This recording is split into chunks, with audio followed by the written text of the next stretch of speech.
আকরামের কথা শুনে সুমাইয়া বেগম যেন আকাশ থেকে পড়লেন। যেখানে আংটি পরানো হয়ে গিয়েছে, বিয়ের তারিখ অবধি ঠিক করা আলোচনা চলছে, সেখানে এই কথাগুলো কি মানায়? এখন বিয়ে বাংলা সমাজের শত কথার মুখোমুখি হতে হবে। শুধু তাই নয়, এই সিদ্ধান্ত আদিবার মনের উপর ও বাজে একটা প্রভাব ফেলবে। উপরন্তু এই সম্বন্ধের উৎস আকরাম নিজেই। সেখানে কি এমন ঘটল যে আজ আকরামই বিয়ে ভাঙার মতো সিদ্ধান্ত নিচ্ছে? সুমাইয়া বেগম অধৈর্য হয়ে উঠলেন। ব্যতিব্যস্ত হয়ে শুধালেন, বিয়ে ভেঙে নেবে মানে? কি বলছিস তুই? বুঝে শুনে বলছিস? আকরাম বলল, আমি ঠান্ডা মস্তিষ্কেই বলছি মা, সাঈদ আমার বোনের উপযুক্ত নয়, তাই এই বিয়ে ভাঙার কথা বলছি। স্বাভাবিক চিত্তে ঠান্ডা গলায় কথাটা বলল আকরাম। রুহামা পানির গ্লাস হাতে বিমূঢ় দৃষ্টিতে আকরামের দিকে তাকিয়ে রয়েছে। হাজারো প্রশ্ন মাথায় ঝাঁকে ঝাঁকে নিজেদের রাজত্ব করছে। আকরামের সিদ্ধান্তের কারণটা জানতে ইচ্ছে করছে, কিন্তু শাশুড়ির সম্মুখে সেই কৌতূহলটা দেখাতে পারছে না সে। সুমাইয়া বেগম এবার কিঞ্চিত রেগে বললেন, ছেলেকে বাজখাই কণ্ঠে বললেন, তুমি কি বিয়েকে ছেলেমানুষই ভাবো? এত সহজ নাকি সব কিছু? ছেলেটাকে তোমার পছন্দ বলে এত দূর কথা এগোল, আর যেই আমরা বিয়ের প্রস্তুতি নিচ্ছি অমনি তুমি বলছো বিয়ে হবে না। কেন বিয়ে ভেঙে দিব? সাঈদ কি এমন করেছে যে আদিবার অযোগ্য? আকরাম চুপ করে রইল। তার মুখশ্রীতে বিরক্তির গাঢ়ত্ব প্রকাশ পেল। সে কারণটা সবাইকে বলতে নারাজ। সুমাইয়া বেগম তাকে চুপ থাকতে দেখে পুনরায় একই প্রশ্ন করে উঠলেন, কিন্তু এবার জুৎসই উত্তর পেলেন না, বরং আকরাম একই কথা আওড়ালো। সুমাইয়া বেগম আকরামের এমন উত্তরে বিরক্তির সাথে বললেন, শোনো আকরাম, সে আদিবার যোগ্য নয় এই কথাটা আমার প্রশ্নের সঠিক উত্তর নয়, বরং তোমার উত্তরে আমি বিরক্ত বোধ করছি। এই বিয়েটা তুমি এনেছো, তোমার পছন্দের উপর আমি প্রশ্ন তুলিনি, কিন্তু এখন আমার তোমার উপর প্রশ্ন তুলতে হচ্ছে। মনে করো, আমি সাঈদের আম্মুকে বললাম এই বিয়ে হবে না। সে আমাকে প্রথমেই যা প্রশ্ন করবেন তা হলো কেন। এই কেনর উত্তর কী দিব? সবাই তোমার মতো নয়, দু কথায় আচ্ছা বলে রেখে দিবে, নানা প্রশ্ন করবে। আর এখানে মেয়েপক্ষ আমরা, সমাজ বাদ দাও, আমাদের আত্মীয়রাই তো শত শত প্রশ্ন ছুড়ে দিবে। আত্মীয়রা কি ওই ছেলের সাথে ঘর করবে? ঘর করবে তো আমার বোন, বলল আকরাম। সেই বোনকে কি বলবে? কেন তার সাথে বিয়ে দিচ্ছ না? তার মা বলল। আকরামের চোখে ক্রোধের হাতছানি দেখল রুহামা। সে হাত মুষ্টিবদ্ধ করে নিজের রাগ সংবরণ করছে। রুহামা আর পারল না, ধীরে সরে বলল, সাঈদের সমস্যাটা কি বলে দিলেই কিন্তু সব ঝামেলা মিটে যায়। রুহামার কথা কর্ণপাত হতে ক্রুদ্ধ নজর তাক করল আকরাম। তার রক্তিম চোখ রুহামার অন্তরের পানি শুষে নিল। রুহামা কথা বাড়ালো না, নজর সরিয়ে পেছনে তাকাতেই দেখল বসার ঘরের দরজা ভেঙে ঘেঁষে আদিবা দাঁড়িয়ে আছে। তার চোখ থেকে অনবরত নোনা জল ঝরছে। রুহামা দেরি করল না, সে পানির গ্লাসটি আকরামের সামনে রেখেই আদিবার কাছে চলে গেল। আদিবা তার ভাবিকে পেয়ে জড়িয়ে ধরল, জড়ানো স্বরে বলল, ভাবি, ভাইয়া এগুলো কি বলে? কেন হবে না আমাদের বিয়ে? উনি তো বেশ ভালো একটা ছেলে। রুহামা উত্তর খুঁজে পায় না। কি উত্তর দিবে? সে তো নিজেই জানে না এই উত্তরটা। এদিকে বসার ঘরের উত্তাপ বাকবিতণ্ডা আদিবার ঘর অবধি শোনা যাচ্ছে। সুমাইয়া বেগম একই প্রশ্ন করছেন বারবার, কিন্তু আকরাম উত্তর দিচ্ছে না। তার কথা বিয়ে হবেই না। আদিবা রুহামাকে জড়িয়ে ধরে কাঁদছে। আজ রুহামা আদিবার মাঝে নিজেকে দেখতে পারছে। সাঈদের সাথে সম্পর্কের বিচ্ছেদের পর সেও এভাবেই কেঁদেছিল। রুহামার কষ্ট হচ্ছে আদিবার জন্য। সে চাইলেও কিছুই করতে পারছে না। একটা সময় আদিবা বলে ওঠে, জানো ভাবি, আমি উনার মাঝে আমার মনের রাজকুমারকে খুঁজে পেয়েছি। যেমনটা আমার ভালো লাগতো, যেমন দেখতে তেমন আচার ব্যবহার। হুট করে কি হলো ভাবি? রূপকথাগুলো কেন এলোমেলো হয়ে গেল? রুহামা ম্লান হাসল, তারপর নির্লিপ্ত কণ্ঠে বলল, মানুষের একটা বিশ্রী স্বভাব আছে, স্বীকার করতে চায় না, তবুও স্বভাবটি তাদের রক্তের কণায় মিশে আছে প্লাজমার ন্যায়। তারা রূপকথায় বাস্তবতা খুঁজে, আর বাস্তব জীবনে খুঁজে রূপকথা। বাস্তব যে অনেক ভিন্ন আদিবা। বাস্তবের রাজকুমারেরা রূপকথার থেকে ভিন্ন হয়। সব কিছুতে যদি রূপকথা খোঁজো, তবে রিক্ত হস্তে ফিরতে হবে তোমায়। তাহলে কি স্বপ্ন দেখব না? তাহলে কেন বলে আমাদের জন্য রাজকুমার আসবে ঘোড়ায় চড়ে? সেটা যে একেবারে ভুল না, ভুল তা নয়, কিন্তু রূপকথাগুলো বাস্তবের আদলেই গড়ে ওঠে। শুধু লেখকেরা বাস্তবের কাঠিন্য রূপকথায় রাখে না, পাঠকদের স্বপ্ন দেখাতে চায় তারা। একটা কথা বলি আদিবা, জীবনে এমন অনেক কিছু হয় যা কল্পনা করি না। সাইদকে আপেক্ষিকভাবে তোমার ভালো লাগলেও এমনটা হতেই পারে সে তোমার রূপকথার রাজকুমার নয়। বিয়ের পর হয়তো তোমার জীবন বিষিয়ে উঠত। তাই তো আজ আকরাম বিয়েটা ভাঙতে চাইছে। রূপকথা সবাই খোঁজে, কিন্তু সেই রূপকথার খোঁজটা যে খুব কঠিন। এই বাজে কঠিন পথটা যে সবাইকে পার করতে হয়, পরীক্ষা দিতে হয়, ধৈর্য ধরতে হয়, অনেক বিষাদ দুঃখকে বরণ করতে হয়। এভাবে ভেঙে পড়লে যে সেই রূপকথার খোঁজ পাবে না। তুমি কান্না থামাও। আকরাম তোমার ভাই, সে চাইবে না তার আদরের বোন কষ্ট পাক। তোমার রূপকথার খোঁজ সফল হয়েছে। চোখ মুছে কাপা স্বরে আদিপা প্রশ্নটি করে রুহামা মৃদু হাসে, তারপর বলে, হয়েছে। আদিবা কান্না থামায়, কিন্তু রুহামাকে ছাড়ে না। তার কোলে মাথা রেখে শুয়ে থাকে সে, আর রুহামা তার মাথায় বিলি কেটে দেয়। নিজেকে নতুন করে আবিষ্কার করলো রুহামা। ছেলে মানুষ সত্তাকে ছেড়ে আজ নিজেকে বেশ ম্যাচিওর মনে হলো তার, যেন অনেকটা বড় হয়ে গিয়েছে সে। অথচ আদিবা থেকে মাত্র 2 বছর বড় সে। আচ্ছা, সেদিন যদি আদিবার মতো সে কাউকে পাশে পেত, তাহলে হয়তো তার এতটা ভেঙে পড়তে হতো না। রুহামা দীর্ঘশ্বাস ফেলল। ঠোঁটের কোণে একচিলতে প্রভাত উকি দিচ্ছে তার। মাগরিবের নামাজ শেষে চা খাবার অভ্যেস আকরামের। নামাজ পড়ে উঠেই হাঁক দেয় সে রুহামাকে, কিন্তু আজ সেটা হলো না। নামাজ শেষে কিছু সময় জায়নামাজেই বসে রইল সে। তার অস্বস্তি লাগছে। মা বারবার একই প্রশ্ন করছে, কিন্তু উত্তরটা সে দিতে পারছে না। সব কিছু বিরক্ত লাগছে। অমন একটা অমানুষের সাথে বোনের বিয়ে কিছুতেই দিবে না আকরাম। কিন্তু বিয়েটা ভাঙবে কি করে? এই সময় ঘরে রুহামা প্রবেশ করে। রুহামা তার নিয়ম অনুযায়ী আকরামের জন্য চা নিয়ে এসেছে। আকরামকে জায়নামাজে গম্ভীর চিত্তে বসে থাকতে দেখে সে ধীর গলায় বলল, চা খাবে না? রুহামার কণ্ঠ কর্ণপাত হতেই ধ্যান ভাঙে আকরামের। জায়নামাজ গুছিয়ে চাটা হাতে নেয়। রুহামা মনে মনে সাজালো আকরামকে কিভাবে প্রশ্ন করবে। তার উপরে শাশুড়ি গুরুদায়িত্ব দিয়েছেন। তিনি তো জানেন না যে মানুষ তার মাকেই উত্তর দেয়নি। রুহামা ছাই কিছু বলবে, তবুও চেষ্টা করবে রুহামা। আদিবারও জানা উচিত ছিল ব্যাপারটা, নয়তো খামোখা ভাইয়ের উপর অভিমান করবে সে।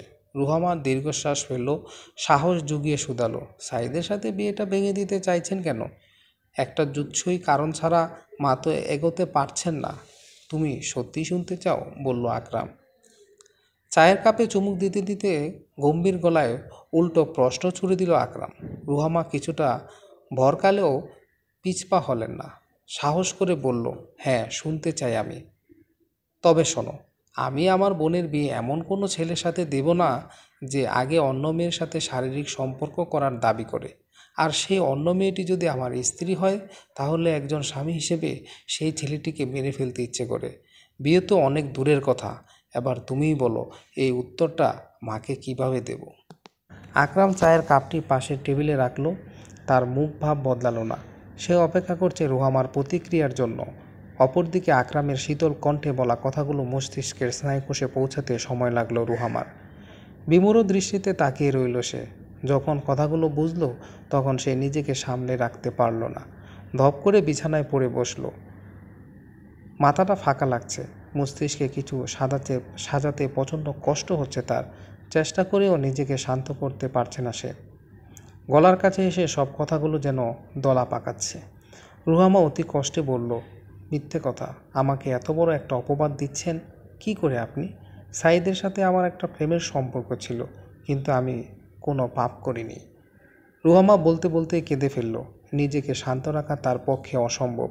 তার ভেতরটা ভেঙে যাচ্ছে। এত বড় অপবাদ সহ্য করা কোনো নারীর পক্ষেই হয়তো সম্ভব নয়। এমন অপবাদ কোনো স্বামী মেনে নেবে না, কিন্তু রুহামা করবেই বাকি। পুরুষ শাসিত সমাজে নারীর আর্তনাদ কেউ কি শোনে? রুহামা কাঁদছে। ভেতরটা তোলপাড় হয়ে যাচ্ছে তার। বারংবার একই কথা বলছে, এটা মিথ্যে, এটা মিথ্যে। হঠাৎ অনুভূত হলো একজোড়া পুরুষালী হাত তাকে বেষ্টনীবদ্ধ করল। আলতো করে আগলে তাকে বক্ষস্থলে নিবিড়ভাবে লেপ্টে রাখল আকরাম। গম্ভীর আকরামের এমন কাজ রুহামাকে চমকে দিল। পাথরের বুকে ফুল ফুটে হয়তো দুর্লভ হলেও ঘটনাটি অসম্ভব নয়।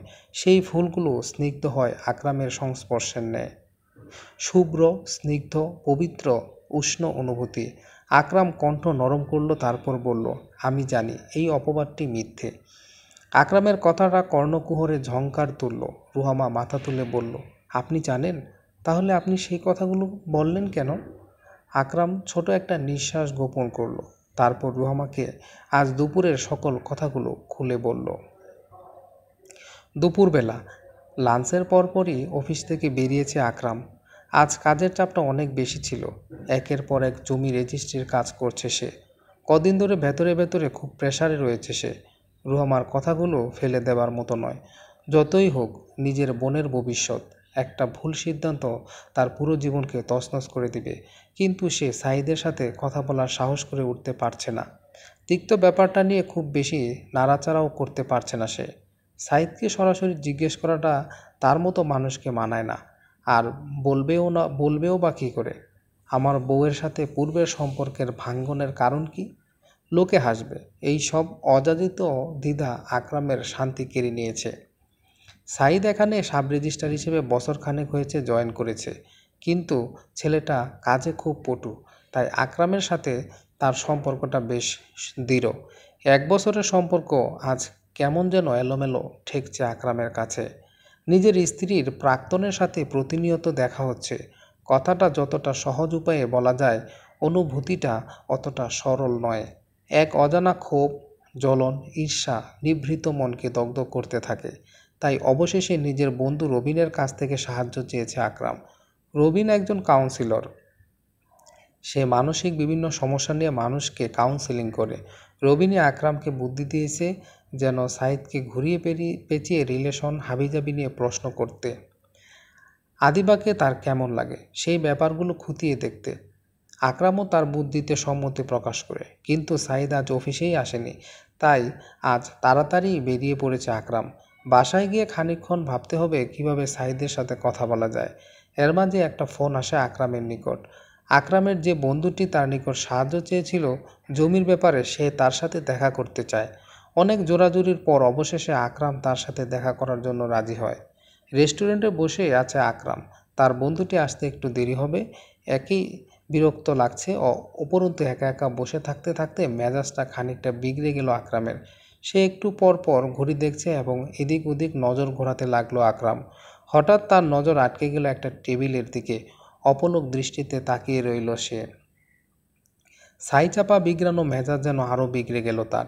সাঈদ একটা মেয়ের সাথে সেই টেবিলে বসে রয়েছে। শুধু তাই নয়, তাদের দুজনের ঘনিষ্ঠতা অনেক প্রশ্নের জন্ম দিল আকরামের মনে। আকরামের ইচ্ছে হচ্ছিল এখনই সাঈদকে প্রশ্নবিদ্ধ করতে, কিন্তু পাবলিক প্লেসে সিন ক্রিয়েট করতে নারাজ সে। তাই মনে মনে একটা ফোন দিয়ে হাঁটে সে। সাঈদের পিছু নিবে সে। মেয়েটির সাথে তার সম্পর্কের রহস্য উদ্ভাবন করবে সে। তাই সাঈদরা উঠলেই আকরামও রেস্টুরেন্ট থেকে বেরিয়ে পড়ে। আকরামের পরিকল্পনা অনুযায়ী সে সাঈদদের পিছু নেয়। খুব ধৈর্য ধরে আকরাম তার পিছু পিছু যায়। একটা সময় তাদের একটা হোটেলে প্রবেশ করতে দেখে সে। তারা রিসেপশন থেকে একটা রুমের চাবি নিয়ে উপরে চলে যায়। সাঈদরা চলে যাবার পর আকরাম রিসেপশনিস্টকে জিজ্ঞেস করে। প্রথমে না বলতে চাইলেও পরে কিছু টাকা পয়সা দিয়ে আকরাম রুম নাম্বারটি নেয়। নিজেকে আর সংযুক্ত রাখতে পারেনি আকরাম, যে নক করে বসে সেই রুমে। বেশ কিছু সময় কড়া নাড়ার পর অবশেষে সাঈদ দরজা খুলে আকরামকে দেখে ভূত দেখার মতো ভয় পেয়ে যায়। আমতা আমতা করে বলে, ভাই আপনি? আকরাম নিজেকে সংযত রাখতে পারে না। সাঈদের কলার চেপে ধরে সে। রাগ সামলাতে না পেরে 3-4 কিল ঘুষি ও দিয়ে বসে। আমি তোকে প্রশ্ন করছি, তুই এখানে কি করছিস? এই তোর অসুখ? তুই না জোরে মাথা তুলতে পারছিস না? তাহলে এগুলো কি? ভাই আমার কথা শোনেন। চুপ হারামজাদা। কি শুনবো? কি করছিস এই মেয়েটার সাথে এই রুমে? ছি, আমার ভাবতেই লজ্জা করছে। এমন একটা ছেলেকে আমি ভদ্র ভাবতাম। শুনে রাখ, তোর সাথে আমার বোনের বিয়ে তো দেবই না, সাথে তোর চাকরি কিভাবে থাকে সেটাও আমি দেখে নিব। আকরাম তাকে ছুঁড়ে ফেলে। তারপর সাঈদ আকুতি করে বলে, ভাই এমন করবেন না, ভুল হয়ে গেছে আমার। আমার চাকরি খাবেন না, নতুন চাকরি, প্লিজ ভাই। তোদের মতো পুরুষদের জন্য আমাদের নাম খারাপ হয়। তোকে শাস্তি না দেওয়া পর্যন্ত আমি শান্ত হব না। আকরামের রাগ আসমানে ছুঁয়েছে। তার আর এক মুহূর্তেও দাঁড়াবে না। রুম থেকে বেরিয়ে যাওয়ার জন্য উদ্যত হতে সাইদ বলে উঠল, আপনি আমার ক্ষতি করলে আমিও আপনাকে ছেড়ে দিব না ভাই। কেমন লাগবে আপনার যখন সবাই জানবে রেজিস্ট্রার আকরাম আহমেদের বউয়ের শরীরের সকল অংশ আমার চেনা? ভেবে দেখুন, সম্মান থাকবে তো আপনার? আমার চাকরি চলে গেলে আমার হয়তো খাবারের অভাব পড়বে, কিন্তু এই সমাজে মুখ দেখাতে পারবেন তো? আমার সাথে তার কেমন সম্পর্ক ছিল তা নিশ্চয়ই জানেন। সুতরাং আমাদের ঘনিষ্ঠতা কেমন তার প্রমাণ দেওয়ার খুব কঠিন নয়। সাইদ কথাটা শেষ করতে পারল না। তার আগেই তাকে পাগলের মতো মারতে লাগলো আকরাম। ঠোঁট ফেটে রক্ত বের হতে লাগলো সাইদের। আকরাম দাঁতে দাঁত পিষে বলল, আমার রুহামার নামে একটা বাজে কথা বললে তোর লাশ যাবে বাসায়। লজ্জা করে না তোর? নিজের চাকরি বাঁচাতে ওর নামে বাজে কথা বলে আমাকে ব্ল্যাকমেল করছিস? তোর যদি মনে হয় আমাকে দমাতে পারবি, চেষ্টা করে দেখ। এই পৃথিবীর আলো তোকে দেখা লাগবে না, বলেই দিলাম। আকরামের মারের চোটে একটা সময় অচেতন হয়ে পড়ল সাইদ। সাইদের সাথের মেয়েটি ভয়ে কুঁকড়ে উঠল। সে অনুরোধ করতে লাগলো, আর মারবেন না ওকে, ছেড়ে দিন প্লিজ। মেয়েটির দিকে ক্ষুব্ধ দৃষ্টিতে প্রয়োগ করে ছেড়ে সাইদকে দিল আকরাম। হাত জ্বলছে। কখনো কোনো মানুষকে পেটায়নি সে, কিন্তু কিছুতেই রাগ সংযত রাখতে পারেনি আজ। তারপর সাইদকে হসপিটালে পাঠানোর ব্যবস্থা করে সে সেখান থেকেই বাসায় আসে। আকরামের কথাগুলো শুনে রুহামা চাপা স্বরে বলল, ও মিথ্যে বলেছিল। বিশ্বাস করেন, আমি কখনোই ওর সাথে শারীরিক ঘনিষ্ঠতায় যাইনি। আমি জানি 2 মাস একটা নারীর সাথে থেকে সত্য কোনটা মিথ্যে কোনটা বোঝার ক্ষমতা আমার আছে রুহামা। তোমাকে বলেছিলাম না মানুষ চড়িয়ে আমি খাই। শুধু এই সাইদটাকেই বুঝতে পারিনি। আমি ওকে ছাড়বো না। এমন জঘন্য শাস্তি দিব দেখে নিও। কিন্তু মাকে আমি এই কথাগুলো বলতে পারছি না। যতই হোক তার চোখে তোমার সম্মানহানি আমি মানতে পারবো না। রুহামা অবাক নয়নে তাকিয়ে আছে আকরামের দিকে। এ যেন এক অন্য আকরামকে দেখছে সে। বিষাতে ভরা মনে এক কুসুম প্রভাত উকি দিল। মনের মাঝের সকল জড়তা এক নিমিষেই গলে গেল যেন। রুহামা কৃতজ্ঞ কণ্ঠে বলল, আমাকে বিশ্বাস করেন আপনি? আকরাম বলল, হ্যাঁ করি। আকরামের ঠোঁটে মৃদু হাসি। গম্ভীর আকরামকে আজ খুঁজে পেল না রুহামা, বরং এক অমায়িক মানুষকে নজরে পড়ল। এমন স্বামী কল্পনা তো করেছিল সে। হঠাৎ ঘরের দরজায় টোকা পড়ল। রুহামা নিজেকে সামলে নিল। আকরাম গম্ভীর্যকে আবার বরণ করল। জিজ্ঞেস করল, কে? উত্তর আসলো, ভাই পুলিশ এসেছে, তোমার সাথে কথা বলতে চায়। আদিবার কথাটি শোনার সাথে সাথে ধক করে উঠে রুহামার ভেতরটা। সাইদ কি তবে পুলিশ পাঠালো? দুপুরে আকরাম রাগের মাথায় সাইদকে মেরেছিল, সেটার শোধ তুলতে গিয়ে এই ব্যবস্থা করেছে সাইদ। রুহামা মুখ পাংশুটে বরণ ধারণ করল। এক নিঘাড় কৃষ্ণ ভয় তাকে ভেতর থেকে দুর্বল করে তুলল। আকরাম মিনিট 2 চুপ করে থাকলো, তারপর বলল, ওনাদের বসতে বলো, আমি আসছি। আদিবা চলে গেল। রুহামার বিবর্ণ মুখের দিকে এক পলক চেয়ে উঠে দাঁড়ালো আকরাম। মাথায় চিন্তা ঘুরপাক করছে না বললে ভুল হবে, কিন্তু ঘরের মধ্যে বসে থাকলে তো সমস্যার সমাধান হবে না। সাইদ যদি কোনো বলদামি করে, তার সমাধান আকরামের কাছে আসে। বসার ঘরে মিরপুর থানার ওসি বসে আছেন। আকরামকে দেখে সে উঠে দাঁড়ালো। মৃদু হেসে বলল, স্যার ভালো আছেন? আকরাম বলল, জি। তুমি কেমন আছো ইকবাল? ওসি বলল, আলহামদুলিল্লাহ স্যার, একটা কাজে আপনার নিকট এসেছে। আকরাম বলল, বলে ফেলো। ওসি বলল, সাইদুর রহমানের ব্যাপারে কিছু জানতে চাইতাম। আপনি হয়তো তাকে চিনেন, মিরপুর তফসিল অফিসে সাব রেজিস্ট্রার হিসেবে কাজ করেন। সাইদুর রহমান নামটি শোনা মাত্র রুহামার ভয় বেড়ে যায়। তবে কি সাইদি পুলিশ পাঠিয়েছে? ওসি ইকবাল আকরামের বেশ পরিচিত, তাই সে ঘাবড়ালো না। বেশ স্বাভাবিক ভঙ্গিতেই বলল, হ্যাঁ চিনি। কেন, কি হয়েছে? উত্তর আসলো, আসলে তার নামে ভূমিদস্যুতার কেস রয়েছে। আমরা এতকাল এই ব্যাপারে বেশ কটা রিপোর্ট পেয়েছি। আজ আমরা প্রমাণও পেয়েছি হাতে নাতে। সে বেশ কিছু টাকা খেয়ে এই কাজগুলো করে। বেশ কিছু জমি একই সাথে 3-4 জনের সাথে বিক্রয় করা হয়েছে। খুব বড় একটা দলের পেছন আছে। সাইদ তাদেরই সাহায্য করছে। জাল দলিল এবং এই ভণ্ডামির কারণে আমরা তাকে গ্রেফতার করতে বাধ্য হয়েছি। কিন্তু সাইদুর রহমান আপাতত হসপিটালে ভর্তি বিধায় তাকে গ্রেফতার করতে পারছি না। তবে আমাদের নজরবন্দি সেই। এই ব্যাপারে আপনার কাছে জিজ্ঞাসাবাদ করতে এসেছি। রুহামা তার ঘরের দরজায় দাঁড়িয়ে সকল কথাগুলো শুনল। সাইদের মতো জঘন্য মানুষের জন্য তার মনে স্বল্প পরিমাণ সমবেদনা কাজ করছে না। যে মানুষ কোনো নারীর অসম্মান করতে পারে সেই মানুষ যে কোনো খারাপ কাজ করতে পারে বলে রুহামার ধারণা। সাইদের চরিত্র এরূপ বর্ণনা শুনে সুমাইয়া বেগমের মন বসে গেল। সততা সবার আগে যদি একটা ছেলে সৎই না হয় তবে তাকে মেয়ে সঁপে দেওয়া সবচেয়ে বড় ভুল। আকরাম দীর্ঘ সময় কথা বলল ইকবালের সাথে। ঘণ্টাখানিক পর ইকবাল উঠে দাঁড়ালো, বিনয়ী কণ্ঠে বলল, স্যার ধন্যবাদ, ইনশাল্লাহ আপনি যেন কোনো ঝামেলার ভেতর না পড়েন সেই দায়িত্ব আমার। আকরাম মৃদু হেসে তাকে বিদায় দিল। ইকবাল যাবার পর সুমাইয়া বেগম প্রশ্ন ছুড়লেন, তুমি কি এই কারণে বিয়েটা ভাঙতে চাচ্ছিলে? আকরাম বলল, না, কারণ এটা নয়। এই ঘটনা তো আজ জানতে পারলাম আমি ভাঙতে চেয়েছিলাম সাইদের চরিত্র খারাপ, তাই তাকে আমি জঘন্য অবস্থায় অন্য মেয়ের সাথে ঘনিষ্ঠ অবস্থায় দেখেছি। দৃশ্যটি দৃষ্টিকটু। কথাটা তখন কিভাবে বলবো বুঝে উঠতে পারছিল না। যাকগে, আল্লাহ যা করেন ভালোর জন্যই করেন। তুমি এখন নিশ্চিন্তে বিয়ে ভাঙতে পারো। কারণ জিজ্ঞেস করলে বলবে তার ছেলে অসৎ। কাট উত্তর দিল আকরাম। তারপর নিজ ঘরে প্রবেশ করল। রুহামা দরজার কাছে দাঁড়িয়ে আছে। আকরাম তাকে বলল, আরেক কাপ চা দিতে পারবে? রুহামা বলল, নিয়ে আসছি। রুহামা রান্নাঘরে চলে গেল। আকরাম নিজ ঘরে গিয়ে রুদ্ধশ্বাস ফেলল। যতই হোক সে মানুষ, মানুষের ভয় হয়। তারও ভয় হয়েছিল। ভেবেছিল সাইদ তার বিরুদ্ধে রিপোর্ট করেছে।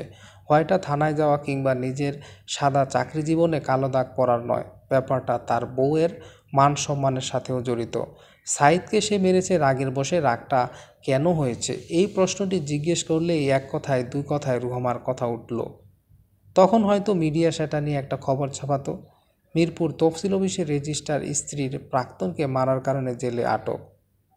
দুপুরে গরম মাথায় এসব কিছুই আসেনি। তখন শুধু সাইদকে মারতে ইচ্ছে করেছিল। এখন বুঝতে পারছে কথা থেকে কি হবার সম্ভাবনা ছিল। ভাগ্যিস আল্লাহ তাআলা সাইদের ভণ্ডামি ফাঁস করে দিয়েছেন, নয়তো অনেক প্রশ্নের সম্মুখীন হতে হতো আকরামকে। আকরাম বারান্দার দাঁড়ালো।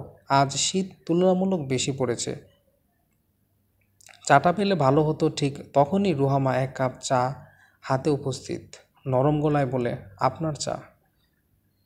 আকরাম বলল, ধন্যবাদ। রুহামার ঠান্ডা লাগছে বিদায় সে ঘরে যাবার জন্য পা বাড়ায়। তখন আকরাম বলে ওঠে, কিছুক্ষণ দাঁড়াবে এখানে? রুহামা বলল, জি। আকরামের নরম গলার নিবেদনে থমকে যায় রুহামা। এই 2 মাসে কখনো এমনভাবে অনুরোধ করেনি আকরাম। কিছুটা অবাক হলো সে। রুহামার উত্তর না পেয়ে আকরাম বলল, সমস্যা নেই, তুমি যাও, আমি শালটা নিয়ে আসছি। ঠান্ডা তো? রুহামা একটা মোটা শাল ভালো করে পেঁচিয়ে দাঁড়ালো আকরামের পাশে। আজ আকাশে পূর্ণ চন্দ্রমা।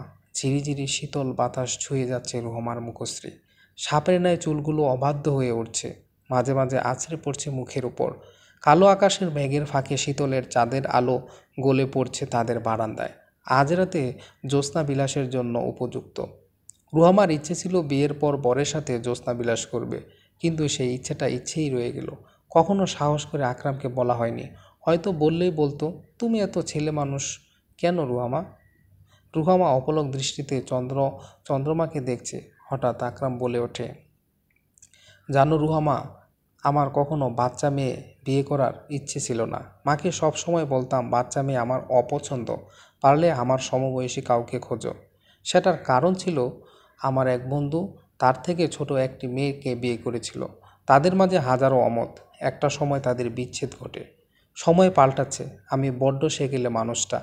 এখানের জেনারেশনকে বুঝে উঠতে পারি না। তাদের পছন্দ অপছন্দ সব কিছুই কেমন এলোমেলো ঠেকে আমার কাছে।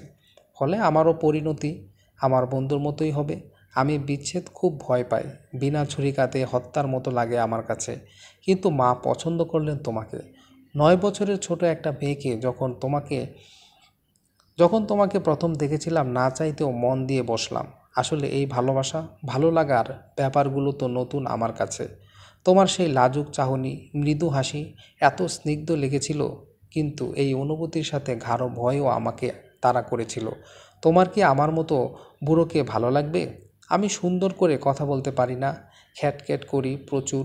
আরও ভয় পেলাম যখন তোমার আড়ষ্টতা আমার নজরে পড়ল। ভেবেই নিলাম তুমি আমাকে পছন্দ করো না।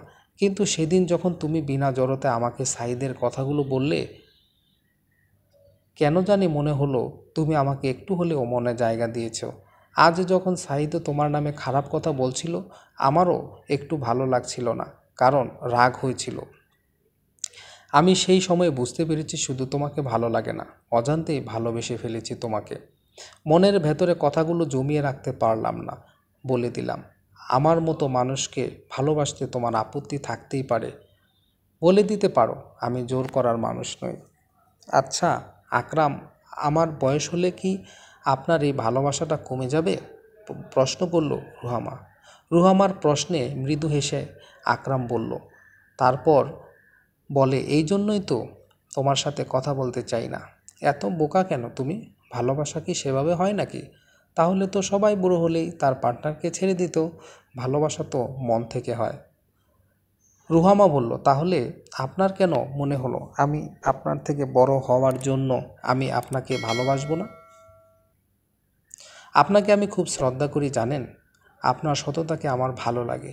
সকালে আপনার শান্ত মুখশ্রীর দিকে তাকিয়ে থাকি, কল্পনা করি আপনার সাথে জ্যোৎস্নাবিলাসের।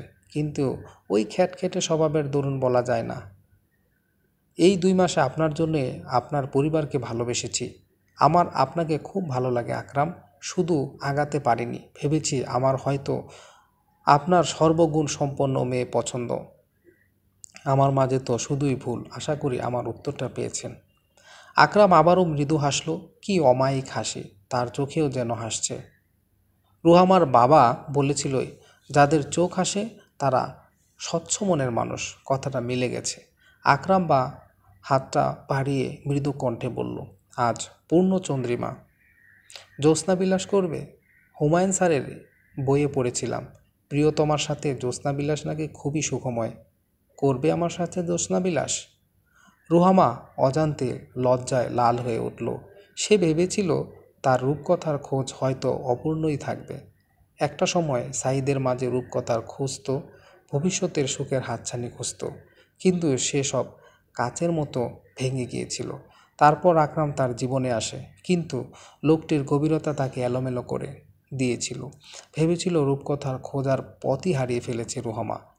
অবশেষে আজ সকল দ্বিধার অন্ত হলো। আকরামের মাঝেই খুঁজে পেল তার রাজকুমারকে। রুহামার রূপকথার খোঁজ অপূর্ণ অবশেষে পূর্ণ হলো।